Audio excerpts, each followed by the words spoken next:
श्री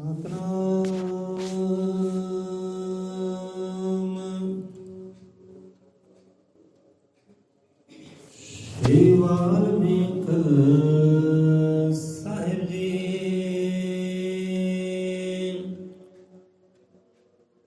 सतनाम।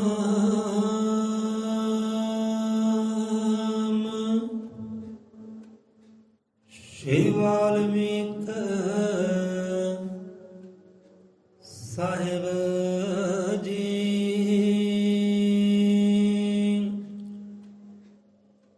अजर अमर त्रिकालदर्शी श्री गुरु वाल्मीकि भगवान जी महाराज सहाय।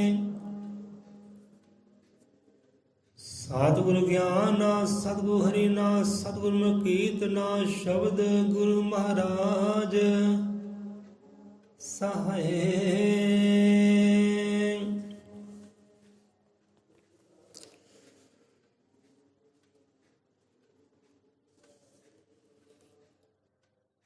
अजर त्रिकालदर्शी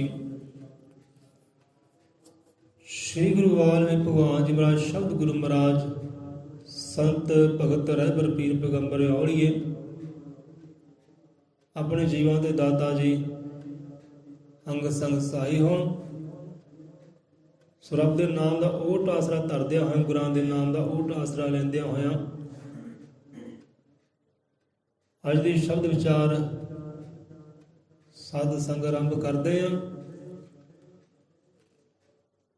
बोले 100 रुपए अजम त्रिकालदर्शी सृष्टि करता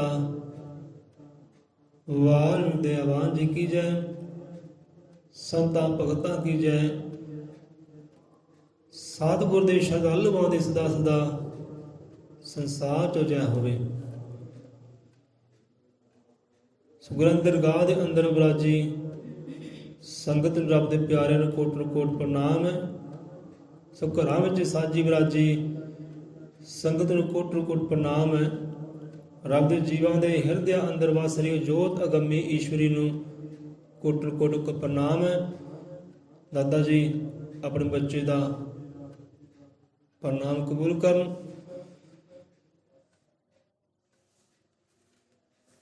अज ऐतवार दा दिन है।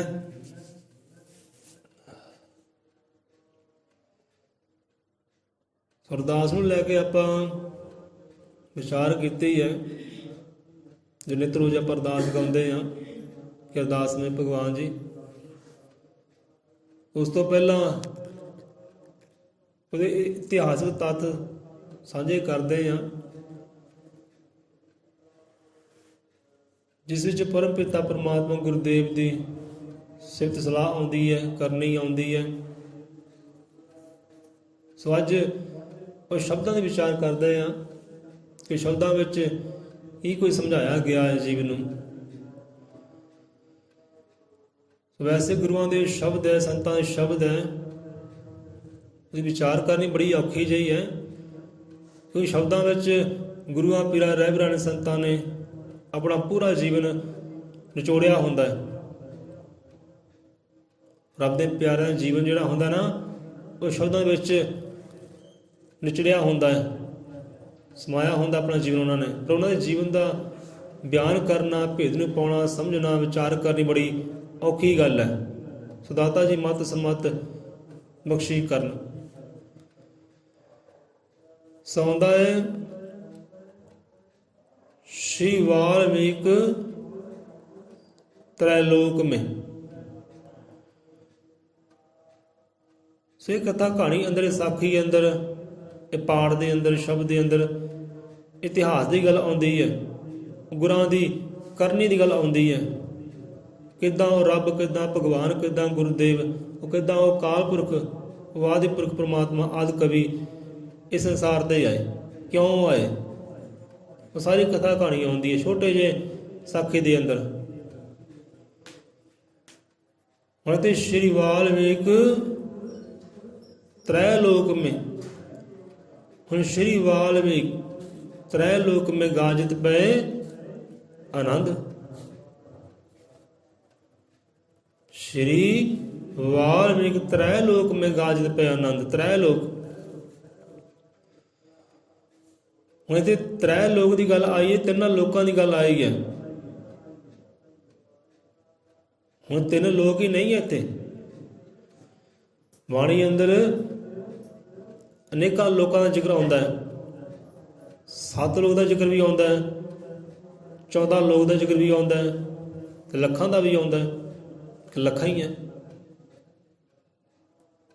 ਲੱਖਾਂ ਕਹਿੰਦੇ ਧਰਤ ਹੈ, ਲੱਤਾਂ ਲੱਖਾਂ ਹੀ ਪਤਾਲ ਹੈ, ਲੱਖਾਂ ਹੀ ਆਕਾਸ਼ ਹੈ, ਲੱਖਾਂ ਹੀ ਲੋਕ ਹੈ।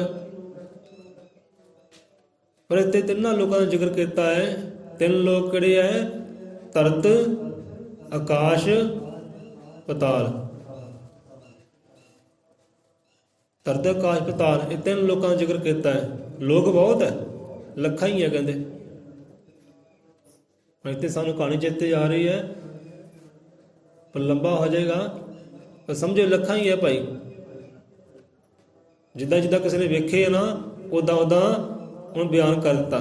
ਜਿਹਨੂੰ 3 ਨਜ਼ਰ ਆਏ 3 ਕਹਿ ਦਿੱਤਾ, ਜਿਹਨੂੰ 7 ਨਜ਼ਰ ਆਏ 7 ਕਹਿ ਦਿੱਤਾ, ਜਿਹਨਾਂ ਪਿਆਰਿਆਂ ਨੂੰ, ਭਗਤਾਂ ਨੂੰ, ਰਿਸ਼ੀਆਂ ਮੁਨੀਆਂ ਗੁਰੂਆਂ ਨੂੰ 14 ਨਜ਼ਰ ਆਏ 14 ਕਹਿ ਦਿੱਤਾ, ਤੇ ਜਿਹਨਾਂ ਲੱਖਾਂ ਹੀ ਨਜ਼ਰ ਆਏ ਉਹਨਾਂ ਲੱਖਾਂ ਕਹਿ ਦਿੱਤੇ। ਝੂਠਾ ਕੋਈ ਨਹੀਂ ਹੈ। ਕਿਆ ਝੂਠਾ ਭਾਈ? ਇਹਨੇ 7 ਕਿਹਾ ਇਹ ਝੂਠਾ, ਇਹ 3 ਕਿਹਾ ਝੂਠਾ। ਕਿਉਂਕਿ ਜਿੱਦਾਂ ਜਿੱਦਾਂ ਭਗਤੀ ਦੇ ਨਾਲ, ਸਿਮਰਨ ਦੇ ਨਾਲ ਉਹਨਾਂ ਨੂੰ ਨਜ਼ਰ ਆਇਆ, ਉਹਨਾਂ ਨੂੰ ਬਿਆਨ ਕਰਤਾ। ਜਿਹੜੀ ਪਦਵੀ ਤੇ ਪਹੁੰਚੇ ਉਹ ਪਦਵੀ ਨੂੰ ਬਿਆਨ ਕਰ ਦਿੱਤਾ। ਜਿੱਦਾਂ ਕੋਈ ਮੰਜ਼ਿਲ ਤੇ ਪਹੁੰਚਾ ਹੋਵੇ ਨਾ, ਉਹਨੂੰ ਆਪਣੀ ਪੂਰੀ ਯਾਤਰਾ ਦਾ ਚੇਤਾ ਹੁੰਦਾ ਕਿ ਕਿੱਦਾਂ ਕਿੱਦਾਂ ਮੰਜ਼ਿਲ ਤੇ ਪਹੁੰਚਾ। ਉਹ ਮੰਜ਼ਿਲ ਬਾਰੇ ਦੱਸ ਸਕਦਾ ਹੈ। ਜਿਹੜੇ ਉਸ ਮੰਜ਼ਿਲ ਤੋਂ ਗਾਂਹ ਹੋਣ ਉਹ ਗਾਂਹ ਦੱਸਣਗੇ। ਜਿਹੜਾ ਮੰਜ਼ਿਲ ਤੱਕ ਹੀ ਹੈ ਮੰਜ਼ਿਲ ਤੱਕ ਦੱਸ ਸਕਦਾ। ਜੋ ਗਾਂਹ ਪਹੁੰਚਾ ਉਹ ਗਾਂਹ ਦੱਸੇਗਾ, ਜਾਂ ਉਸ ਤੋਂ ਗਾਂਹ ਪਹੁੰਚਾ ਉਹ ਗਾਂਹ ਦੱਸੇਗਾ। ਸੋ ਇੱਦਾਂ ਹੀ ਹੈ, ਝੂਠਾ ਕੋਈ ਨਹੀਂ ਹੈ ਕਿ ਬੰਦਾ ਆ ਝੂਠਾ ਹੈ। ਸੋ ਇਹ ਤਿੰਨਾਂ ਲੋਕਾਂ ਦਾ ਜ਼ਿਕਰ ਆਇਆ ਹੈ। ਸ਼੍ਰੀ ਵਾਲਮੀਕ ਤ੍ਰੈ ਲੋਕ ਮੇਂ ਗਾਜਤ ਪਏ ਆਨੰਦ, ਕਿ ਤਿੰਨਾਂ ਲੋਕਾਂ ਵਿੱਚ ਧਰਤ, ਆਕਾਸ਼, ਪਤਾਲ ਦੇ ਅੰਦਰ ਜੈ ਜੈਕਾਰ ਹੋ ਗਈ ਹੈ। ਆਨੰਦ ਹੀ ਆਨੰਦ, ਸੁੱਖ ਹੀ ਸੁੱਖ ਛਾ ਗਿਆ ਹੈ। ਤਿੰਨਾਂ ਲੋਕਾਂ ਦਾ ਕਲਿਆਣ ਹੋ ਗਿਆ। ਆਨੰਦ ਕਿੱਦਾਂ ਆਇਆ, ਕਲਿਆਣ ਕਿੱਦਾਂ ਆਇਆ? ਸ਼੍ਰੀ ਵਾਲਮੀਕ ਤ੍ਰੈ ਲੋਕ ਮੇਂ ਗਾਜਤ ਪਏ ਆਨੰਦ। ਸ਼ਬਦਾਂ ਦੇ ਅਰਥ ਭਾਵ ਬੜੇ ਹੈ। ਹੁਣ ਸ਼੍ਰੀ ਇੱਥੇ ਲਾਇਆ ਗਿਆ ਹੈ।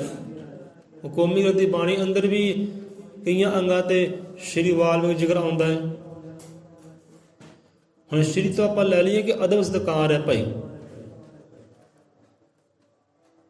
ਹੁਣ ਕੋਈ ਸੰਸਾਰੀ ਜੀਵ ਹੈ ਨਾ, ਆਪਾਂ ਅਦਬ ਕਰਦੇ ਹਾਂ ਕਿ ਸ਼੍ਰੀ ਮਾਨ ਜੀ, ਸ਼੍ਰੀਮਤੀ ਜੀ। ਅਗਲਾ ਬੜਾ ਖੁਸ਼ ਹੁੰਦਾ, ਆਨੰਦ ਹੁੰਦਾ, ਲੈ ਵੀ ਮੇਰੀ ਸਿਫਤ ਸਲਾਹ ਕੀਤੀ ਹੈ। ਉਹ ਸਿਫਤ ਸਲਾਹ ਨਾਲ ਭਿੱਜਦੇ ਹੈ। ਇੱਦਾਂ ਗੁਰੂ ਰੱਬ ਵੀ ਸਿਫਤ ਸਲਾਹ ਨਾਲ ਭਿੱਜਦਾ ਹੈ। ਹੁਣ ਸਿਫਤ ਸਲਾਹ ਦੀ ਗੱਲ ਹੋਈ ਹੈ, ਸਿਫਤ ਸਲਾਹ 'ਤੇ ਜੇ ਵਿਚਾਰ ਕਰੀਏ ਤਾਂ ਸਮਾਂ ਇੱਥੇ ਪੂਰਾ ਹੋ ਜਾਏਗਾ। ਜੇ ਸਿਫਤ ਸਲਾਹ ਨੂੰ ਲੈ ਲਈਏ ਤਾਂ, ਅਦਬ ਨੂੰ ਲੈ ਲਈਏ ਤਾਂ। ਆਪਾਂ ਕਿਹਾ ਸੀ ਚਲੋ ਕਿਸੇ ਦੇ ਘਰ ਦੇ ਅੰਦਰ ਸੀ, ਉੱਥੇ ਰੌਣਕਾਂ ਮੇਲਾ ਦੇਖਿਆ, ਜਨਤਾ ਸੁਭਾਅ ਦੇਖਿਆ, ਉਹਦਾ ਸਤਿਕਾਰ ਨਹੀਂ ਸੀ। ਅਸੀਂ ਕਿ ਕਦੇ ਮੌਕਾ ਮਿਲਿਆ ਤਾਂ ਤੁਹਾਡੇ ਨਾਲ ਅਦਬ ਸਤਿਕਾਰ ਦੀ ਗੱਲ ਕਰਾਂਗੇ। ਕਿਹੜਾ ਅਦਬ ਸਤਿਕਾਰ ਬਾਣੀ ਸਿਖਾਉਂਦੀ ਹੈ, ਕਿ ਕਿਹੜਾ ਅਦਬ ਸਤਿਕਾਰ ਤੁਸੀਂ ਲੈ ਕੇ ਬੈਠੇ ਆ। ਇਹਦੇ ਅਦਬ ਸਤਿਕਾਰ ਸ਼੍ਰੀ ਵਾਲਮੀਕ, ਇਹਦੇ ਅਦਬ ਬਖਸ਼ਿਆ, ਸਤਿਕਾਰ ਬਖਸ਼ਿਆ, ਮਾਣ ਬਖਸ਼ਿਆ। ਹੁਣ ਸ਼੍ਰੀ ਦੇਖੋ, ਦੇਵੀ ਦੇਵਤੇ ਦਾ ਨਾਂ ਨਹੀਂ ਲੱਗਾ। ਵਿਚਾਰ ਕਰੋ, ਸ਼੍ਰੀ ਲੱਗਾ ਹੋਵੇ ਤਾਂ ਸ਼੍ਰੀ ਮਹਾਦੇਵ ਲੱਗਾ ਹੋਵੇ, ਸ਼੍ਰੀ ਬ੍ਰਹਮਾ ਲੱਗਾ ਹੋਵੇ, ਸ਼੍ਰੀ ਵਿਸ਼ਨੂੰ ਲੱਗਾ ਹੋਵੇ ਤਾਂ ਨਹੀਂ। ਹੁਣ ਇੱਥੇ ਸ਼੍ਰੀ ਲੱਗਾ ਕਿ ਉਹਨਾਂ ਤੋਂ ਵੱਧ ਕੇ ਮਾਨ ਸਨਮਾਨ, ਅਦਬ ਸਤਿਕਾਰ ਉਹ ਸਿਰਜਣਹਾਰੇ ਪਰਮਾਤਮਾ ਦਾ ਹੈ। ਹੁਣ ਵਾਲਮੀਕ ਜਿਹਨੇ ਮੇਕਿਆ, ਜਿਹਨੇ ਸਿਰਜਿਆ, ਸਿਰਜਣਹਾਰੇ ਦੀ ਗੱਲ ਹੈ ਕਿ ਸ਼੍ਰੀ ਵਾਲਮੀਕ ਹੁਣ ਰੱਬ ਦੇ ਨਾਮ ਹੀ ਹੈ। ਰੱਬ ਕਿਸੇ ਨੇ ਅੱਲਾ ਕਹਿਤਾ, ਰਾਮ ਕਹਿਤਾ, ਗੌਡ ਕਹਿਤਾ, ਵਾਹਿਗੁਰੂ ਕਹਿਤਾ, ਅਤੇ ਰੱਬ ਦੇ ਪਿਆਰਿਆਂ ਨੇ ਵਾਲਮੀਕੀ ਨਾਮ ਦਿੱਤਾ ਹੈ। ਜਿਹਨੇ ਵਾਲ ਨੂੰ ਕੀਲਿਆ ਹੈ, ਮੇਕਿਆ ਹੈ, ਤਿਆਰ ਕੀਤਾ, ਰਚਿਆ ਹੈ, ਸਿਰਜਿਆ ਹੈ, ਉਹਦਾ ਅਦਬ ਸਤਿਕਾਰ ਕਰੋ ਬੰਦੇ ਭਾਈ। ਜ਼ਬਾਨ ਤੇ ਅਦਬ ਲੈ ਕੇ ਆਓ, ਸਤਿਕਾਰ ਲੈ ਕੇ ਆਓ। ਇਹ ਸੰਤਾਂ ਗੁਰੂਆਂ ਦੇ ਅਦਬ ਹੁੰਦਾ ਹੀ ਹੈ। ਸ਼੍ਰੀ ਸਤਿਗੁਰੂ ਅਰਦਾਸ ਮਾਰੀ, ਉੱਥੇ ਸ਼੍ਰੀ ਲਗਾਇਆ ਹੈ, ਅਦਬ ਦਿੱਤਾ, ਸਤਿਕਾਰ ਦਿੱਤਾ ਹੈ। ਸਭ ਤੋਂ ਪਹਿਲਾਂ श्री वाल्मीकि त्रैलोक में, वाल्मीकि तो भाव कि परमात्मा रब अल्लाह गौड़ वाहिगुरू ਉਹਦਾ ਅਦਬ ਸਤਿਕਾਰ ਹੈ ਭਾਈ। ਉਹ ਅਦਬ ਦੇ ਅੰਦਰ ਸਤਿਕਾਰ ਦੇ ਅੰਦਰ ਹੋਇਆ ਕਹਿੰਦੇ ਕੀ ਹੈ, ਹੁਣ ਪੁਕਾਰਾ ਕੀਤੀਆਂ ਤੇ ਰਿਸ਼ੀਆਂ ਮੁਨੀਆਂ ਗੁਰੂਆਂ ਨੇ, ਪਰਮਾਤਮਾ ਪ੍ਰਗਟ ਹੋ, ਜਿਸ ਸੰਸਾਰ ਨੂੰ ਆਪ ਰਚਿਆ ਨੇ ਸੰਸਾਰ ਅੰਦਰ ਪ੍ਰਗਟ ਹੋਵੋ। श्री वाल्मीकि त्रैलोक में गाजत पै आनंद कि ब्रह्मा विष्णु पुकार दे प्रगट पै गोबिंद। ਹੁਣ ਪਹਿਲਾਂ ਵਾਲਮੀਕ ਕਿਹਾ ਹੈ, ਸਿਰਜਣਹਾਰਾ ਕਿਹਾ ਹੈ, ਤੇ ਅੱਗੇ ਆ ਕੇ ਗੋਬਿੰਦ ਕਹਿਤਾ ਜਿਹਨੇ ਪਾਲਿਆ ਹੈ, ਜੋ ਪਾਲਣ ਕਰਤਾ ਹੈ, ਜਿਹਨੇ ਰਚਿਆ ਹੈ। ਮਤਲਬ ਦੋਨਾਂ ਦਾ ਇੱਕੋ ਹੀ ਹੈ। ਗੋਬਿੰਦ ਵੀ ਉਹਨੂੰ ਕਹਿੰਦੇ ਹੈ, ਵਾਲਮੀਕ ਉਹਨੂੰ ਕਹਿੰਦੇ, ਅੱਲਾਹ ਗੌੜ ਵਾਹਿਗੁਰੂ ਵੀ ਉਹੀ ਹੈ। ਇਹਨਾਂ ਭੇਦ ਪਾਏ ਹੋਏ ਹੈ, ਵੰਡੀਆਂ ਪਾਈਆਂ ਹੋਈਆਂ ਚਲੋ ਰੱਬ ਦੇ ਨਾਵੇਂ ਤੇ। ਹੁਣ ਇੱਦਾਂ ਇਹ ਕਹਾਣੀ ਬੜੀ ਪਿਆਰੀ ਹੈ, ਪਤਾ ਨਹੀਂ ਕੀ ਕੋਈ ਚਿੱਤੇ ਆਉਣਾ ਇਸੇ ਗੱਲ ਨੂੰ ਲੈ ਕੇ ਕਿ ਅੱਲਾਹ ਗੌੜ ਵਾਹਿਗੁਰੂ ਦੇ ਨਾਮ ਨੂੰ ਲੈ ਕੇ। ਨਾਵੇਂ ਅਲੱਗ ਅਲੱਗ ਹੈ ਪਰ ਸ਼ਕਤੀ ਜਿਹੜੀ ਉਹ ਇੱਕੋ ਹੀ ਹੈ। ਸ਼ਕਤੀ ਅਲੱਗ ਨਹੀਂ, ਨਾਵੇਂ ਅਲੱਗ ਹੈ, ਸ਼ਕਤੀ ਇੱਕੋ ਹੀ ਹੈ। ਸਾਂਝਾ ਕਰ ਲੈਂਦੇ ਆ। ਇੱਦਾਂ ਨਾ ਇੱਕ ਨੌਜਵਾਨ ਬਜ਼ੁਰਗ ਕੋਲ ਗਿਆ, ਗਰਮੀ ਦੇ ਦਿਨ ਸੀ। ਹਾਂਜੀ ਬਜ਼ੁਰਗੋ, ਵਾਟਰ ਪੀਓਗੇ? ਬਜ਼ੁਰਗ ਵਾਟਰ ਪੀਓਗੇ? ਹੁਣ ਬਜ਼ੁਰਗ ਪੈ ਗਿਆ ਸੋਚੀ, ਹਾਂ ਵੀ ਇਹ ਕਿਹੜੀ ਸ਼ੈ ਹੋਈ ਬਈ, ਕੋਈ ਸੁਣਿਆ ਤਾਂ ਹੈ ਨਹੀਂ ਤਾਂ ਅੱਜ ਬਜ਼ੁਰਗ ਨੂੰ ਮੋਬਾਈਲ ਦੇ ਦਿਓ ਤਾਂ ਸਮਝੀ ਹੈ ਨਹੀਂ ਬਜ਼ੁਰਗ ਨੂੰ ਮੋਬਾਈਲ ਚਲਾਉਣਾ ਕਿੱਦਾਂ, ਇਹਨੂੰ ਵਰਤਣਾ ਕਿੱਦਾਂ, ਕਿਹੜੀ ਗੱਲ ਕਿੱਥੋਂ ਨਿਕਲਣੀ ਹੈ, ਵੀਡੀਓ ਕਿੱਥੋਂ ਨਿਕਲਣੀ ਹੈ, ਗੇਮ ਕਿੱਥੋਂ ਨਿਕਲਣੀ ਹੈ, ਆਹ ਫੰਕਸ਼ਨ ਕਿੱਥੋਂ ਨਿਕਲਣੇ ਹੈ। ਇਸ ਬਜ਼ੁਰਗ ਨੂੰ ਦੇ ਦਿਓ ਚੱਟੀ ਦਾੜੇ ਵਾਲੇ ਨੂੰ ਪਤਾ ਹੀ ਕੁਝ ਨਹੀਂ। ਉਹਨੂੰ ਬਸ ਇੰਨੇ ਪਤਾ ਹੈ ਆਹ ਹਰਾ ਨੀਲਾ, ਬਸ ਇਹ ਲਾਲ ਨੂੰ ਨੱਪ ਦਿਓ ਤੇ ਘੱਟ ਹੋ ਜਾਣਾ, ਹਰੇ ਨੂੰ ਨੱਪ ਦਿਓ ਚੱਕ ਹੋ ਜਾਣਾ, ਬਸ ਇੰਨੀ ਕੁ ਸਮਝ ਹੈ, ਅੱਗੇ ਪਿੱਛੇ ਦਾ ਕੋਈ ਪਤਾ ਨਹੀਂ। ਪਰ ਬੱਚਿਆਂ ਨੂੰ ਦੇ ਦਿਓ ਮੋਬਾਈਲ, ਬੱਚੇ ਅੰਗ ਅੰਗ ਫੋਲ ਦਿੰਦੇ ਆ। ਇੰਨੀ ਸਮਝ ਸਾਨੂੰ ਵੀ ਹੈ ਨਹੀਂ ਜਿੰਨੀ ਬੱਚੀ ਸਮਝ ਬੱਚਿਆਂ ਨੂੰ ਮੋਬਾਇਲਾਂ ਦੀ। ਸੋ ਇੱਥੇ ਹੁਣ ਜ਼ਮਾਨਾ ਬਦਲਿਆ, ਜ਼ਮਾਨਾ ਬਦਲਦਾ, ਐਜੂਕੇਸ਼ਨ ਵਾਲਾ, ਵਿੱਦਿਆ ਵਾਲਾ। ਹੁਣ ਨੌਜਵਾਨ ਕਹਿੰਦਾ ਬਾਪੂ ਜੀ ਵਾਟਰ ਲੈ ਕੇ ਆਈਏ, ਪੀਓਗੇ? ਬਾਪੂ ਪੈ ਗਿਆ ਸੋਚੀ, ਚਲੋ ਕੋਈ ਦੇਖਿਆ ਸੁਣਿਆ ਤਾਂ ਹੈ ਨਹੀਂ, ਪੀਤਾ ਤਾਂ ਹੈ ਨਹੀਂ, ਚਲੋ ਲਿਆ ਕਾਕਾ, ਕੋਈ ਚੰਗੀ ਚੀਜ਼ ਹੋਏਗੀ। ਜੇ ਤੂੰ ਕਹਿੰਦਾ ਚੰਗੀ ਚੀਜ਼ ਹੋਏਗੀ, ਮਾੜੀ ਤਾਂ ਹੋ ਨਹੀਂ ਸਕਦੀ, ਚੱਲ ਪੀਣ ਵਾਲੀ ਹੋਏਗੀ, ਪੀ ਲਾਂਗੇ, ਲਿਆਓ। ਹੁਣ ਬੱਚਾ ਦੁਕਾਨੇ ਗਿਆ, ਬੋਤਲ ਲਈ ਕਿ ਲਓ ਬਾਬਾ ਜੀ ਹਲ ਪੀਓ, ਗਰਮੀ ਬਹੁਤ ਹੈ। ਹੁਣ ਬਾਬੇ ਨੇ ਦੇਖਿਆ ਇਹ ਤਾਂ ਯਾਰ ਪਾਣੀ ਹੈ, ਇਹ ਤਾਂ ਪਾਣੀ ਹੈ। ਉਹਨੇ ਖਿੱਚ ਕੇ ਕੰਨਾਂ ਦੇ ਮਾਰਦੀ, ਇੱਕ ਸੜਦੇ ਬੋਲਦੇ ਨੇ, ਲੈ ਫਿਰ ਕਿਹੜੀ ਸ਼ਹਿ ਲੈ ਕੇ ਆਉਣੀ ਵਾਟਰ ਦੇ ਨਾਂ ਤੇ, ਇਹ ਤਾਂ ਪਾਣੀ ਹੈ ਤਾਂ ਮੈਂ ਰੋਜ਼ ਪੀਂਦਾ। ਕਹਿੰਦਾ ਬਾਬਾ ਜੀ ਮੈਂ ਤਾਂ ਤੁਹਾਡੇ ਵਾਸਤੇ ਪਾਣੀ ਲੈ ਕੇ ਆ, ਤਾਂ ਕੰਨਾਂ ਤੇ ਕਾਹਤੋਂ ਮਾਰਤੀ, ਕਿਹੜਾ ਗੁਨਾਹ ਮੈਂ ਕਰ ਦਿੱਤਾ? ਉਹ ਕਹਿੰਦਾ ਪਾਗਲਾ, ਮੈਂ ਤਾਂ ਸੋਚਿਆ ਬੜੀ ਕਿਹੜੀ ਸ਼ਹਿ ਲੈ ਕੇ ਆਉਣੀ, ਤਾਂ ਪਾਣੀ ਹੈ, ਮਜ਼ਾਕ ਕਰਦਾ। ਉਹ ਕਹਿੰਦਾ ਬਾਬਾ ਜੀ ਇਹ ਪਾਣੀ ਨੂੰ ਅੰਗਰੇਜ਼ੀ 'ਚ ਵਾਟਰ ਕਹਿੰਦੇ ਆ, ਇਹਨੂੰ ਪਾਣੀ ਕਹ ਲਓ, ਵਾਟਰ ਕਹ ਲਓ, ਕੰਮ ਉਹੀ ਕਰਨਾ ਹੈ। ਇਹਨੂੰ ਕਹਿੰਦੇ ਆ ਅਗਿਆਨਤਾ। ਜਿੱਥੇ ਇਹੋ ਜਿਹੀ ਅਗਿਆਨਤਾ ਹੋਵੇ ਨਾ, ਉੱਥੇ ਇਹੋ ਜਿਹੇ ਕੰਮ ਹੁੰਦੇ ਆ, ਲੜਾਈਆਂ ਝਗੜੇ ਹੁੰਦੇ ਆ। ਉਹ ਫਿਰ ਅਗਲਾ ਜੀਵ ਉਬਲਦਾ ਹੈ, ਤਪਦਾ ਹੈ। ਕਿਉਂਕਿ ਭਾਂਡਾ ਜਿੰਨਾ ਕਹਿੰਦੇ ਛੋਟਾ ਹੁੰਦਾ ਹੈ ਨਾ, ਉਹ ਪਦਾਰਥ ਵੀ ਓਨਾ ਤਪਦਾ ਹੈ। ਜਿੰਨਾ ਭਾਂਡਾ ਛੋਟਾ ਹੋਏਗਾ, ਕੁਝ ਦੀ ਚਾਹ ਬਣਾਓ ਉਹ ਜਲਦੀ ਤਪੇਗੀ, ਸਬਜ਼ੀ ਬਣਾਓ ਜਲਦੀ ਸੜੇਗੀ। ਜਿੰਨਾ ਭਾਂਡਾ ਵੱਡਾ ਹੋਏਗਾ ਉਹਨੂੰ ਤਾਪ ਘੱਟ ਲੇਗਾ, ਸਮਾਂ ਵੀ ਜ਼ਿਆਦਾ ਲੱਗੇਗਾ ਉਹਨੂੰ। ਹੁੰਦਾ ਕਿ ਨਹੀਂ ਇੱਦਾਂ ਨਾ? ਚਾਹ ਬਣਾਉਣੀ ਛੋਟੇ ਭਾਂਡੇ 'ਚ ਬਣਾਓ ਤੇ ਜਲਦੀ ਜਲਦੀ ਬਣੇਗੀ, ਤੇ ਚਾਹ ਥੋੜ੍ਹੀ ਬਣਾਉਣੀ ਹੈ ਤੇ ਭਾਂਡਾ ਤੁਸੀਂ ਵੱਡਾ ਲੈ ਲਓ, ਉਹਨੂੰ ਸੇਕ ਹੀ ਨਹੀਂ ਪੈਣਾ। ਸੋ ਗਿਆਨਤਾ, ਹੁਣ ਪਾਣੀ ਕਹਿੰਦਾ, ਕੋਈ ਵਾਟਰ ਕਹਿੰਦਾ, ਕੋਈ ਤੋਹਿੰਗ ਕਹਿੰਦਾ, ਕੋਈ ਜਲ ਕਹਿੰਦਾ, ਹੈ ਨਾ? ਇੱਦਾਂ ਹੀ ਕਹਿੰਦੇ ਰੱਬ ਦੇ ਨਾਮੇ ਹੈ। ਹੁਣ ਜਿਹਨੂੰ ਸਮਝ ਹੈ ਉਹਨੂੰ ਸਮਝ ਹੈ, ਜਿਹੜਾ ਬੇਸਮਝਾ ਹੈ ਉਹ ਫਿਰ ਤਪਦਾ ਹੈ। ਜਿੱਦਾਂ ਬਾਪੂ ਤਪ ਗਿਆ ਨਾ, ਖਿੱਚ ਕੇ ਮਾਰਤੀ ਨੌਜਵਾਨ ਦੇ, ਉਹਨੇ ਕਿਹੜਾ ਗੁਨਾਹ ਕਰਤਾ ਭਾਈ? ਤੈਨੂੰ ਪਾਣੀ ਪਿਲਾਇਆ, ਜੇ ਤੈਨੂੰ ਵਾਟਰ ਦੀ ਨਹੀਂ ਸਮਝਿਆ ਉਹਦਾ ਸਹੀ ਕਸੂਰ ਹੈ। ਸੋ ਇੱਦਾਂ ਰੱਬ ਦੇ ਨਾਵੇਂ 'ਤੇ ਵੀ ਝਗੜੇ ਹੁੰਦੇ ਆ। ਉਹ ਕਹਿੰਦਾ ਮੈਂ ਨਹੀਂ ਭਗਵਾਨ ਨੂੰ ਮੰਨਦਾ, ਭਈ ਮੈਂ ਤਾਂ ਵਾਹਿਗੁਰੂ ਨੂੰ ਮੰਨਦਾ, ਮੈਂ ਤਾਂ ਰਾਮ ਨੂੰ ਮੰਨਦਾ, ਮੈਂ ਅੱਲਾ ਨੂੰ ਮੰਨਦਾ, ਮੇਰਾ ਅੱਲਾ ਅਲੱਗ ਹੈ ਤੇ ਤੇਰਾ ਵਾਹਿਗੁਰੂ ਅਲੱਗ ਹੈ। ਉਹ ਕੀ ਹੈ? ਅਗਿਆਨਤਾ। ਉਹ ਫਿਰ ਤਪਦੇ ਆ, ਉਹ ਬਾਪੂ ਵਾਂਗੂ ਤਪਦੇ ਆ, ਸੜਦੇ ਆ। ਅਗਿਆਨਤਾ। ਜਿੰਨਾ ਉਹ ਛੋਟਾ ਆਪ ਹੈ ਉਹਨਾਂ ਫਿਰ ਉਹ ਤਪਦਾ ਹੈ। ਨਾਮ ਦੀ ਕਮਾਈ ਕਰਕੇ ਵੱਡਾ ਹੋਵੇ ਤਾਂ ਤਪੇ ਵੀ ਨਾ, ਸਮਝ ਆ ਜੇ ਕਿ ਹਾਂ ਵੀ ਇੱਕੋ ਹੀ ਹੈ। ਸੋ ਨਾਵੇਂ ਵੱਖਰੇ ਵੱਖਰੇ ਹੈ, ਸ਼ਕਤੀ ਜਿਹੜੀ ਉਹ ਇੱਕੋ ਹੀ ਹੈ। ਹੁਣ ਆਪਾਂ ਵਾਲਮੀਕ ਕਹਿੰਦੇ ਆ ਤੇ ਕੋਈ ਵਾਹਿਗੁਰੂ ਕਹਿੰਦਾ ਹੈ ਤਾਂ ਮਤਲਬ ਤਾਂ ਇੱਕੋ ਹੀ ਹੈ। ਸ਼ਕਤੀ ਉਹੀ ਕੰਮ ਕਰਦੀ ਹੈ ਸੰਸਾਰ ਦੇ ਅੰਦਰ। ਸੋ ਇੱਥੇ ਸ਼੍ਰੀ ਵਾਲਮੀਕ ਲੋਕ ਮੇਂ ਗਾਜਤ ਪੈ ਆਨੰਦ, ਬ੍ਰਹਮਾ ਵਿਸ਼ਨੂੰ ਪੁਕਾਰ ਦੇ ਪ੍ਰਗਟ ਭੈ ਗੋਬਿੰਦ। ਹੁਣ ਪਹਿਲਾਂ ਵਾਲਮੀਕ ਕਹਿਤਾ, ਫਿਰ ਗੋਬਿੰਦ ਕਹਿਤਾ। ਗੋਬਿੰਦ ਤੇ ਗੁਰੂਆਂ ਦਾ ਨਾਮ ਵੀ ਹੈ, ਪਰ ਇੱਥੇ ਗੋਬਿੰਦ ਉਹ ਪਾਲਣ ਕਰਤਾ ਔਰ ਸਿਰਜਣ ਕਰਤਾ, ਸਭਨਾਂ ਦਾ ਰਾਖਾ, ਜੀ ਜੰਤ ਦਾ ਮਾਲਕ ਪਾਲਕ ਗੋਬਿੰਦ ਪਾਲਣ ਵਾਲਾ ਉਹ ਪਰਮਾਤਮਾ। ਸ਼੍ਰੀ ਵਾਲਮੀਕ ਤਰਲੋਕ ਮੇਂ ਗਾਜਤ ਪੈ ਆਨੰਦ, ਬ੍ਰਹਮਾ ਵਿਸ਼ਨੂੰ ਪੁਕਾਰ ਦੇ ਪ੍ਰਗਟ ਪੈ ਗੋਬਿੰਦ। ਕਹਿੰਦੇ ਬ੍ਰਹਮਾ ਵਿਸ਼ਨੂੰ ਮਹੇਸ਼ ਨੇ ਪੁਕਾਰਾਂ ਕੀਤੀਆਂ ਉਹ ਰੱਬ ਦੇ ਅੱਗੇ, ਭਗਵਾਨ ਦੇ ਅੰਦਰ ਅੱਗੇ ਪੁਕਾਰਾਂ ਕੀਤੀਆਂ ਕਿ ਪ੍ਰਗਟ ਹੋਵੋ, ਤੁਹਾਡੀ ਲੋੜ ਹੈ। ਤੇ ਪ੍ਰਗਟ ਹੋਏ ਤੇ ਤਿੰਨਾਂ ਲੋਕਾਂ ਵਿੱਚ ਜੈ ਜੈਕਾਰ ਹੋ ਗਈ, ਆਨੰਦ ਹੀ ਆਨੰਦ ਛਾ ਗਿਆ, ਖੁਸ਼ੀਆਂ ਖੁਸ਼ੀਆਂ ਛਾ ਗਈਆਂ। ਉਹ ਸੰਖ ਘੜਿਆਲ ਵਾਜੇ ਗਾਜੇ ਵੱਜਣ ਲੱਗਾ, ਗਾਜ ਪਏ ਆਨੰਦ। ਜਿੱਦਾਂ ਕਿਤੇ ਵਿਆਹ ਹੁੰਦਾ ਨਾ, ਵੱਜਦੇ ਨੇ ਡੀਜੇ, ਵੱਜਦੇ ਢੋਲ ਟਮੱਕੇ ਵੱਜਦੇ ਆ, ਗਿੱਧੇ ਵੱਜਦੇ ਆ, ਲੈ ਸੱਜਣ ਆਏਗਾ। ਸੱਜਣ ਦੀ ਆਉਣ ਦੀ ਖੁਸ਼ੀ ਵਿੱਚ ਉਹ ਜੈਕਾਰੇ ਵੱਜਦੇ ਆ, ਉਹ ਆਨੰਦ ਵੱਜਦੇ ਆ।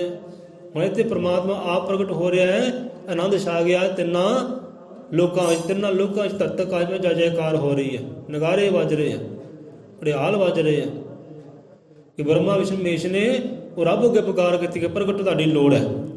ਇਹੋ ਜਿਹੀ ਵਿਪਤਾ ਛਾ ਗਈ ਹੈ, ਇਹੋ ਜਿਹੀ ਅਗਿਆਨਤਾ ਛਾ ਗਈ ਹੈ, ਹੁਣ ਤੁਹਾਡੀ ਲੋੜ ਹੈ ਸਾਨੂੰ, ਪ੍ਰਗਟੋ।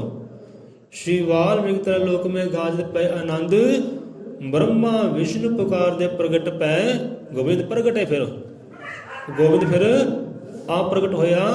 ਬ੍ਰਹਮਾ ਵਿਸ਼ਨੂੰ ਮਹੇਸ਼ ਦੀ ਪੁਕਾਰਾਂ ਸੁਣ ਕੇ, ਆਪਣੇ ਬੱਚਿਆਂ ਦੀਆਂ ਪੁਕਾਰਾਂ ਸੁਣ ਕੇ ਬਾਪੂ ਖੁਦ ਪ੍ਰਗਟ ਹੋਇਆ ਹੁਣ, ਤੇ ਤਿੰਨਾਂ ਲੋਕਾਂ ਜੈ ਜੈਕਾਰ ਛਾ ਗਈ। ਅੱਗੇ ਸ਼ਬਦ ਸ਼੍ਰੀ ਵਾਲਮੀਕ ਤਰਲੋਕ ਮੇਂ ਗਾਜਤ ਪੈ ਆਨੰਦ, ਬ੍ਰਹਮਾ ਵਿਸ਼ਨੂੰ ਪੁਕਾਰ ਦੇ ਪ੍ਰਗਟ ਪੈ ਗੋਬਿੰਦ।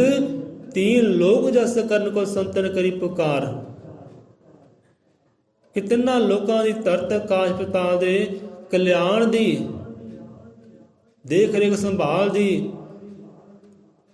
ਰਾਖੀ ਦੀ, ਪਾਲਣ ਕਰਤਾ ਦੀ ਇਹਨਾਂ ਨੂੰ ਸੋਝੀ ਆਵੇ, ਗਿਆਨ ਹੋਵੇ, ਚੜ੍ਹਦੀ ਕਲਾ ਵਾਸਤੇ ਸੰਤਾਂ ਗੁਰੂਆਂ ਨੇ ਪੁਕਾਰਾਂ ਕੀਤੀਆਂ, ਰਿਸ਼ੀਆਂ ਮੁਨਾਂ ਨੇ ਪੁਕਾਰਾਂ ਕੀਤੀਆਂ। ਬ੍ਰਹਮਾ ਵਿਸ਼ਨੂੰ ਨੇ ਜੋ ਕੀਤੀਆਂ, ਕਿਉਂਕਿ ਪਹਿਲਾਂ ਪੁਕਾਰਾਂ ਉਹਨਾਂ ਨੇ ਸੰਤਾਂ ਗੁਰੂਆਂ ਰਿਸ਼ੀਆਂ ਮੁਨੀਆਂ ਨੇ ਕੀਤੀਆਂ। ਪਹਿਲਾਂ ਪੁਕਾਰ ਰਿਸ਼ੀਆਂ ਮੁਨੀਆਂ ਸੰਤਾਂ ਨੇ ਕੀਤੀਆਂ, ਉਹ ਪੁਕਾਰਾਂ ਫਿਰ ਬ੍ਰਹਮਾ ਵਿਸ਼ਨੂੰ ਮਹੇਸ਼ ਤੋਂ ਗਈਆਂ। ਬ੍ਰਹਮਾ ਵਿਸ਼ਨੂੰ ਅੱਗੇ ਪੁਕਾਰਾਂ ਕਰਦੇ ਆ।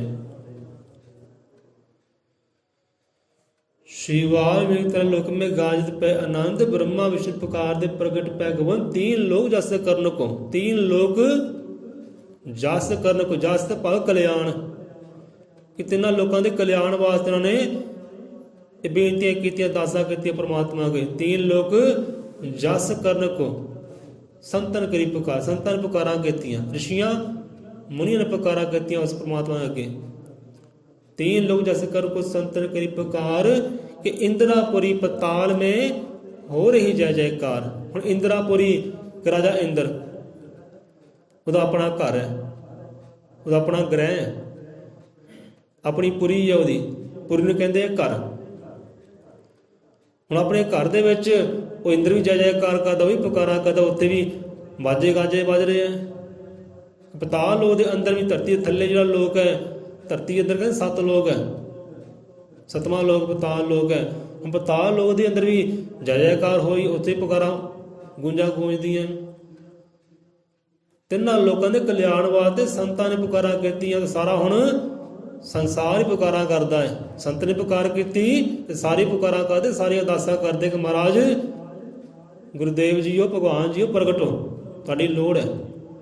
तीन लोग जस करके उन्होंने अपने वास्ते नहीं, ਤਿੰਨਾਂ ਲੋਕਾਂ ਦੀ ਜਸ ਵਾਸਤੇ, ਕਲਿਆਣ ਵਾਸਤੇ, ਗਿਆਨ ਵਾਸਤੇ ਪੁਕਾਰਾਂ ਕਰਦੇ ਆ। ਕਿ ਇਹੋ ਜਿਹਾ ਸੰਕਟ ਛਾ ਕੇ, ਵਿਪਤਾ ਛਾ ਗਈ, ਇਹੋ ਜਿਹੀ ਅਗਿਆਨਤਾ ਛਾ ਗਈ ਦੁਨੀਆ ਉੱਤੇ ਕਿ तीन लोग जस करण को संतन करी पुकार, इंदिरापुरी पताल में हो रही जय जयकार। जय जयकार हो गई ਜਦੋਂ ਅਰਦਾਸਾਂ ਮੰਨੀਆਂ, ਅਰਜ਼ੋਈਆਂ ਸੁਣੀਆਂ ਤੇ ਪ੍ਰਮਾਤਮਾ ਖੁਦ ਪ੍ਰਗਟ ਹੋਏ। ਸਾਰੇ ਖੰਡਾ ਬ੍ਰਹਮੰਡਾਂ ਵਿੱਚ, ਪੁਰੀਆਂ ਵਿੱਚ ਜੈ ਜੈਕਾਰ ਹੋ ਗਈ। ਫਤਿਹ ਦੇ ਜੈਕਾਰੇ ਲੱਗੇ ਕਿ ਹਾਂ ਜੀ ਪ੍ਰਗਟ ਹੋ ਗਏ परमात्मा। तीन लोग जैसे कर को संतन करी पुकार, इंदिरापुरी पताल में हो रही जय जयकार। अगे आउंदा है कि वाल्मीकि रामायण पाखा तीन लोग भरपूर राखा। हुण परमात्मा प्रगट होए, कहंदे हुण दुनिया के कल्याण वास्ते, तिन्हां लोकां दे कल्याण वास्ते, इह जगत संसार जीवन दे कल्याण वास्ते, जीवां दे कल्याण वास्ते परमात्मा ने कीता की है? किहड़ा ज्ञान तोड़िया, किहड़ा ध्यान तोड़िया, किहड़ा मंत्र कहंदे मारिया, कीता की, किहड़ी रचना कीती? कहंदा तीन लोग जस करन को, तिन्हां लोकां कल्याण वास्ते हुण रब ने कीता की? कीता की रब ने कि वाल्मीकि रामायण पाखा, और रब ने कहंदे भगवान ने, गोबिंद ने कीता की है? एक शब्द की रचना की, ज्ञान की रचना की, किताब की रचना की, ग्रंथ की रचना की, बाणी की रचना की। क्या बाणी ही सारे संसार का कल्याण करेगी? ये बाणी ही सारे जीवन का उद्धार करेगी, सुख देगी, आनंद देगी। ये बाणी का ज्ञान। सो वाल्मीकि रामायण भाखा, सो रामायण की रचना की, उन्हें शब्द की रचना की, बाणी की रचना की। हम बंदा बाणी नूं लवे, बाणी नूं विचारे, तो ये बड़ा विचार लंबा है। कहते बाणी जगत मधानी ते हरि से मन का मेल करानी। बाणी कहते कि ये मधानी का काम करती है। जब मधानी चलती है ना, पानी अलग, लस्सी अलग, जो फोके पदार्थ अलग हो जाते हैं, तो खालस मक्खन देसी घ्यो उपर तरके आ जाता है। इदा ही बाणी मधानी का काम करती है। सो ज्ञान तां दूर करने वास्ते और रब ने खुद वाणी की रचना की है कि तुरकी वाणी आई तो जिन्हें सबला चिंत मिटाई। को सारे चिंता परेशानियां वो वाणी हरना कर ली हैं, वो गुरु के ज्ञान ने हरना कर लिया सारी चिंता परेशानियां तिन्ना लोगों दी। तिन्ना लोगों के अज्ञानता दूर किया है, हनेरे दूर किया है। किने दूर किया है? कह दो भाई। हूँ भगवान वाल्मीकि महाराज ने वाणी ने दूर किया है। उन्हें रामायण की रचना की, ज्ञान विधान की रचना की। लो भाई आ लो, इनू पढ़ो, सुनो, विचारो। मत समाधि बख्शी करती पढ़ने वाली कि बंदा नूं पढ़ सके, विचार सके। वो अपने प्यारे नूं मत भी देती, वो ध्यान भी देता कि लै हुण तुहानूं दिता, इहदे जाग प्रकाश करो। तिन्हां लोकां जाग हुण वाणी दे प्रकाश करो, अशब्द दे प्रकाश करो। ये प्रकाश करोगे, इनू विचारोगे, समझोगे, चलोगे, तुहाडा जीवां दा कल्याण होएगा। हनेरे दूर होणगे जन्मां जन्मां दे। तुसीं मंजिल तक पहुँच सकते हो जिस मंजिल तुहानूं तांग है, वो हरि तक पहुँच सकते हो।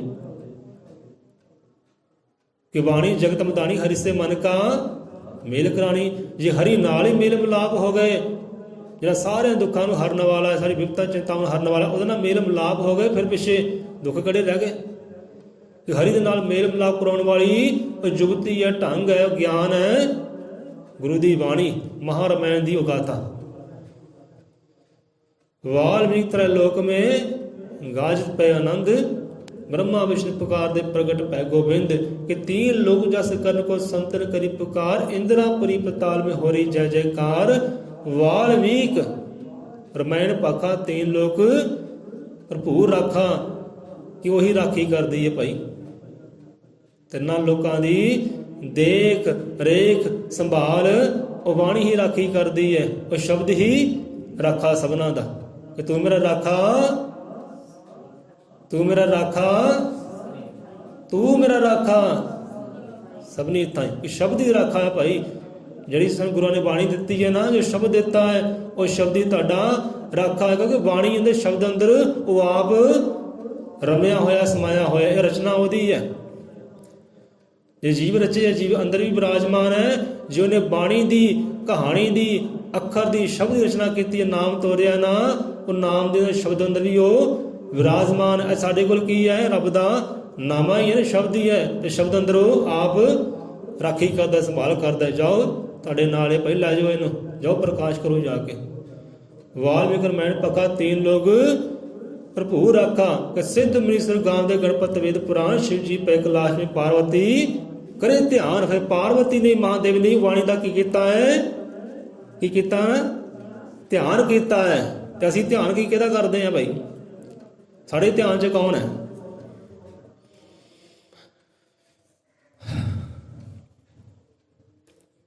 ਬਾਣੀ ਦਾ ਧਿਆਨ ਕਰੋ, ਸ਼ਬਦ ਨਾਲ ਧਿਆਨ ਕਰੋ। ਸ਼ਬਦ ਹੀ ਰਾਖਾ ਹੈ। ਸ਼ਬਦਾਂ ਦਾ ਗੁਰੂ ਵੀ ਹੈ ਔਰ ਰੱਬ ਵੀ ਵਿਰਾਜਮਾਨ ਹੈ। ਕਿ ਸਭੇ ਖੁਸ਼ੀਆਂ, ਸਭੇ ਰਹਿਮਤਾਂ, ਸਭੇ ਜੀਵਾਂ ਦਾ ਕਲਿਆਣ ਉਹ ਸ਼ਬਦ ਦੇ ਅੰਦਰ, ਬਾਣੀ ਦੇ ਅੰਦਰ ਹੈ। ਇਹੀ ਸਮਝਾ ਰਿਹਾ ਸ਼ਬਦ, ਇਹੀ ਕਹਾਣੀ ਸਮਝਾ ਰਹੀ ਹੈ। ਬਸ ਕਰੀਏ, ਇੰਨਾ ਕਿ ਬਹੁਤ ਹੈ। ਵਾਲਮੀਕਿ ਰਾਮਾਇਣ ਪਖਾ तीन लोग ਭਰਪੂਰ ਰਾਖਾ। ਤਿੰਨਾਂ ਲੋਕਾਂ ਦੀ ਰੱਖਿਆ ਕਰਨ ਵਾਲੀ, ਸੰਭਾਲ ਕਰਨ ਵਾਲੀ, ਦੇਖ ਰੇਖ ਕਰਨ ਵਾਲੀ, ਸੋਝੀ ਦੇਣ ਵਾਲੀ, ਮੱਤ ਦੇਣ ਵਾਲੀ, ਰਸਤੇ ਪਾਉਣ ਵਾਲੀ ਇੱਕੋ ਹੀ ਕਹਾਣੀ ਹੈ, ਉਹ ਹੈ ਬਾਣੀ। ਉਹ ਆਦਿ ਕਵੀ ਦੀ ਰਚਾਈ ਹੋਈ, ਉਹ ਰੱਬ ਦੀ ਰਚਾਈ ਹੋਈ। ਕਿ ਬਾਣੀ ਕਿੱਥੋਂ ਆਈ ਹੈ? ਤੁਰ ਦਰਗਾਹ ਤੋਂ ਆਈ ਹੈ। ਗੁਰੂਆਂ ਨੇ ਕਹਿਤਾ ਤੁਰ ਦਰਗਾਹ ਤੋਂ ਕਹਿੰਦੇ ਆਈ ਹੈ। ਤੁਰ ਦਰਗਾਹ ਕੀ ਹੈ? ਉਹ ਰੱਬ ਦੀ ਦਰਗਾਹ। ਇਹ ਬਾਣੀ ਕਹਿੰਦੇ ਉੱਥੋਂ ਆਈ ਹੈ। ਸਭਾ ਦੁੱਖਾਂ ਦਾ ਨਾਸ਼ ਕਰਨ ਵਾਲੀ ਬਾਣੀ ਹੈ। ਸਮਝੋ, ਵਿਚਾਰੋ, ਉੱਦਾਂ ਚੱਲੋ। ਉੱਦਾਂ ਚੱਲੋਗੇ ਤਾਂ ਗੱਲ ਬਣਨੀ ਹੈ। ਪੜ੍ਹਨ ਦੇ ਨਾਲ, ਸੁਣਨ ਦੇ ਨਾਲ, ਗਾਉਣ ਦੇ ਨਾਲ ਕੁਝ ਨਹੀਂ ਹੋਣਾ। ਜਿੱਦਾਂ ਪਹਿਲਾਂ ਕਿਹਾ ਨਾ ਕਿ ਸੁਣੋ, ਸਮਝੋ, ਵਿਚਾਰੋ, ਅਮਲ ਕਰੋ, ਢਾਲੋ ਆਪਣੇ ਆਪ ਨੂੰ ਬਾਣੀ ਦੇ ਅਨੁਸਾਰ। ਜਿੱਦਾਂ ਬਾਣੀ ਤੁਹਾਨੂੰ ਚਲਾਉਣਾ ਚਾਹੁੰਦੀ ਉੱਦਾਂ ਚੱਲੋ, ਫਿਰ ਕਲਿਆਣ ਹੋਏਗਾ। ਵਾਲਮੀਕਿ ਰਾਮਾਇਣ ਪਖਾ तीन लोग ਭਰਪੂਰ ਰਾਖਾ। ਸਿੱਧ ਮਨੀਸ਼ਵਰ ਗਾਮ ਦੇ, ਜਿਨ੍ਹਾਂ ਨੇ ਗਾਇਆ ਭਾਵ ਕਿ ਜਿਨ੍ਹਾਂ ਨੇ ਬਾਣੀ ਗਾਈ ਵੀ ਹੈ, ਉਸ ਅਨੁਸਾਰ ਚੱਲੇ ਵੀ ਹੈ, ਉਸ ਅਨੁਸਾਰ ਆਪਣੇ ਆਪ ਨੂੰ ਢਾਲਿਆ ਵੀ ਹੈ। ਉਹਨਾਂ ਦੀ ਗੱਲ ਹੈ, ਉਹਨਾਂ ਸਿੱਧਾਂ ਦੀ ਗੱਲ ਹੈ, ਉਹਨਾਂ ਮੁਨੀਆਂ ਦੀ ਗੱਲ ਹੈ, ਰਿਸ਼ੀਆਂ ਦੀ ਗੱਲ ਹੈ। ਕਿ ਸਿੱਧ ਮਨੀਸ਼ਵਰ ਗਾਮ ਦੇ ਗਣਪਤ ਵੇਦ ਪੁਰਾਣ। ਗਣਪਤ ਭਾਵ ਕਿ ਜੋ ਗਣੇਸ਼ ਦੇ ਸੇਵਾਦਾਰ ਸੀ, ਜੋ ਗਣੇਸ਼ ਦੀਆਂ ਟੋਲੀਆਂ ਸੀ, ਗਣੇਸ਼ ਵਰਗਿਆਂ ਨੇ ਵੀ, ਮਹਾਦੇਵ ਵਰਗਿਆਂ ਨੇ ਵੀ, ਪਾਰਵਤੀ ਵਰਗਿਆਂ ਨੇ ਵੀ, ਉਹਨਾਂ ਦੇਵੀ ਦੇਵਤਿਆਂ ਨੇ ਵੀ ਰਾਮਾਇਣ ਦੀ ਗਾਥਾ ਗਾਈ ਹੈ। ਸ਼ਬਦ ਨੂੰ ਗਾਇਆ ਹੈ, ਸ਼ਬਦ ਨੂੰ ਵਜਾਇਆ ਹੈ, ਸ਼ਬਦ ਨਾਲ ਸਿਮਰਨ ਕੀਤਾ ਹੈ। ਬਾਣੀ ਨਾਲ ਤੁਰੇ ਜਾਓ ਤੇ ਜੀਵਨ ਅੰਦਰ ਆਨੰਦ ਆਇਆ ਹੈ, ਸੁੱਖ ਆਇਆ ਹੈ, ਕਲਿਆਣ ਹੋਇਆ ਉਹਨਾਂ ਦਾ ਵੀ। ਸਾਡਾ ਕਲਿਆਣ ਵੀ ਉਹ ਬਾਣੀ ਦੇ ਨਾਲ ਹੈ। ਜੇ ਦੇਵੀ ਦੇਵਤਿਆਂ ਨੇ ਬਾਣੀ ਨੂੰ ਪੜ੍ਹਿਆ ਹੈ, ਗਾਇਆ ਹੈ, ਸਿਮਰਿਆ ਹੈ, ਤੇ ਸਾਡਾ ਕੰਮ ਵੀ ਇਹੀ ਬਣਦਾ ਹੈ ਕਿ ਅਸੀਂ ਵੀ ਉਹ ਬਾਣੀ ਨੂੰ ਵਿਚਾਰੀਏ, ਅਸੀਂ ਉਹ ਬਾਣੀ ਨੂੰ ਗਾਈਏ, ਅਸੀਂ ਬਾਣੀ ਅਨੁਸਾਰ ਚੱਲੀਏ, ਬਾਣੀ ਨੂੰ ਵਧਾਈਏ, ਚਲਾਈਏ ਆਪਣੇ ਹਿਰਦੇ ਅੰਦਰ, ਤਾਂ ਜੋ ਆਨੰਦ ਪ੍ਰਗਟ ਹੋ ਜਾਏ। ਇੱਕ ਦਿਨ ਉਹ ਹਰੀ ਪ੍ਰਗਟ ਹੋ ਜਾਏ, ਹਰੀ ਨਾਲ ਮੇਲ ਮਿਲਾਪ ਹੋ ਜਾਏ। ਵਾਲਮੀਕਿ ਰਾਮਾਇਣ ਪਖਾ तीन लोग ਭਰਪੂਰ ਰਾਖਾ। ਸਿੱਧ ਮਨੀਸ਼ਵਰ ਗਾਮ ਦੇ ਗਣਪਤ ਵੇਦ ਪੁਰਾਣ।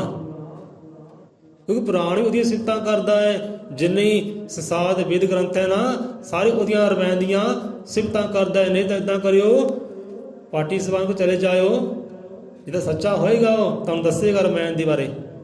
ਕਿਉਂਕਿ ਗੁਰੂ ਗ੍ਰੰਥ ਸਾਹਿਬ ਜੀ ਦੇ ਅੰਦਰ ਵੀ ਮਹਾਰਾਮਾਇਣ ਦਾ ਬਹੁਤ ਵੱਡਾ ਜ਼ਿਕਰ ਆਉਂਦਾ ਹੈ, ਸਿਫਤ ਆਉਂਦੀ, ਵਡਿਆਈ ਆਉਂਦੀ ਹੈ। ਗੁਰੂ ਗ੍ਰੰਥ ਸਾਹਿਬ ਵੀ ਬਾਣੀ ਦੀ ਮਹਿਮਾ ਗਾ ਰਿਹਾ ਹੈ। ਕਿਤੇ ਵਿਚਾਰਿਓ ਜਾ ਕੇ ਕਿਤੇ ਪੁੱਛ ਲਿਓ ਕਿਸੇ ਨੂੰ ਕਿ ਦੁਨੀਆ ਦਾ ਹਰ ਗ੍ਰੰਥ ਜਿੱਥੋਂ ਸ਼ੁਰੂਆਤ ਹੋਈ ਹੈ ਮਹਾਰਾਮਾਇਣ ਤੋਂ, ਉਹਦੀ ਮਹਿਮਾ ਗਾਉਂਦੇ ਆ ਭਾਈ। ਕੋਈ ਆਪਦੇ ਨਾਲ ਸਾਂਝਾ ਕਰੇ ਚਾਹੇ ਨਾ ਕਰੇ, ਕੋਈ ਦੱਸੇ ਚਾਹੇ ਨਾ ਦੱਸੇ, ਪਰ ਸਾਰਿਆਂ ਦਾ ਜਨਮਦਾਤਾ ਨਾ ਉਹ ਰਾਮਾਇਣ ਹੀ ਹੈ।